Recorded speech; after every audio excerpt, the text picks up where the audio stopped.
Hello, and welcome back to another Wildlife Wednesday.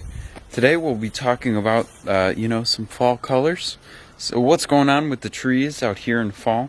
Maybe a couple different species, and it looks... James has got himself busy over here. Found a good one here. What are you doing, James? Oh, hey, Jacob. Hey, James. I'm just collecting nuts for the winter. Nuts? What? Yeah, What? black walnut nuts. Mind if I... These got the same nutritional value as bacon. Bacon? Wait. So you're saying inside of this fleshy exterior, there's a nice nut in there that you can eat? Not quite. Okay. But they have the same, just about the same level of energy that you get from bacon, you'd get from a good, thick black walnut here. So these will drop from the trees once it starts to turn autumn, and a good-sized tree like this, an adult black walnut, can produce about 3,000 of these.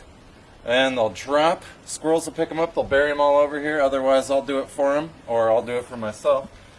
And yeah, they're just rich in potassium, phosphorus, iron, all that good stuff. They don't smell the best, but it's a good nut. Jacob, I was kind of wondering about the color of the leaves. There's some trees that have these vibrant reds, but this one, they just kind of turn a brownish yellow and then fall off. What's going on with that? They do. They kind of just go from green to yellow, don't they? Let's see if we can find... Oh, here's a good one. So, as you can see, this is a black walnut leaf, and it used to be green, but now it's yellow. So, what makes the green color is a pigment, and we call that pigment chlorophyll. Now, there are different types of chlorophyll. There's chlorophylls A and B, and then there's other pigments that the leaf has as well, which include carotenoids, xanthophylls, anthocyanins, and such like that. Green, but green is the weakest pigment. And so as the temperature starts to change, the sugar and the pigments in the plant start to change as well. And so green, since it's kind of a weaker pigment, it dies out first. And then you're left with these orange, reds, and yellow pigments. And some trees, the yellows are produced by, yellows and orange are more carotenoids and xanthophylls, and those last a little bit longer. But as you can see, not all leaves are made the same. They don't all have the same amount of chlorophyll, and they don't all have the same other pigments in them.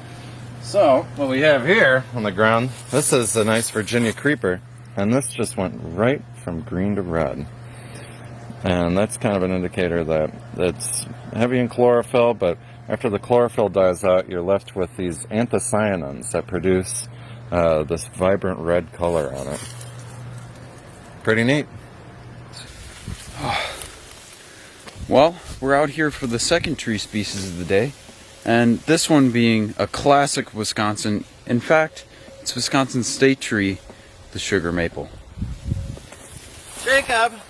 Oh, James. Jacob! Yeah. I can't find any nuts up here. Where are... James, what are you... I'm looking for nuts for winter to store for energy. Can't find any.